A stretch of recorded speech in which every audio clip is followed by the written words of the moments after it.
एक आदमी ने एक बहुत ही खूबसूरत लड़की से शादी की। शादी के बाद दोनों की जिंदगी बहुत प्यार से गुजर रही थी।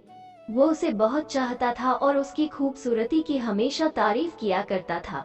लेकिन कुछ महीनों के बाद लड़की चर्म रोग से ग्रसित हो गई और धीरे धीरे उसकी खूबसूरती जाने लगी।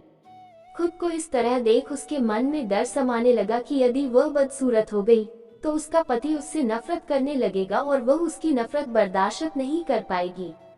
इस बीच एक दिन पति को किसी काम से शहर से बाहर जाना पड़ा। काम खत्म कर जब वह घर वापस लौट रहा था, उसका एक्सीडेंट हो गया।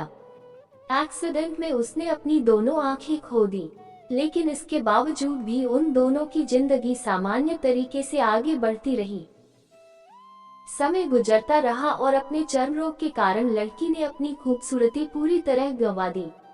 वह बदसूरत हो गई, लेकिन अंधे पति को इस बारे में कुछ भी पता नहीं था, इसलिए इसका उनके खुशहाल विवाहित जीवन पर कोई प्रभाव नहीं पड़ा।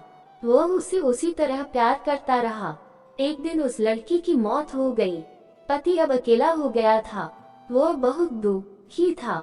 वह उस शहर को छोड़कर जाना चाहता था। उसने अंतिम संस्कार की सारी क्रियाविधि पूर्ण की और शहर छोड़कर जाने लगा। तभी एक आदमी ने पीछे से उसे पुकारा और पास आकर कहा, अब तुम बिना सहारे के अकेले कैसे चल पाओगे? इतने साल तो तुम्हारी पत्नी तुम्हारी मदद किया करती थी। पति ने जवाब दिया, दोस्त, मैं अंधा नहीं हूँ, मैं बस अंधा होने का नाटक कर रहा था। क्योंकि यदि मेरी पत्नी को पता चल जाता कि मैं उसकी बदसूरती देख सकता हूँ, तो यह उसे उसके रोग से ज्यादा दर्द देता। इसलिए मैंने इतने साल अंधे होने का दिखावा किया। वह बहुत अच्छी पत्नी थी, मैं बस उसे खुश रखना चाहता था।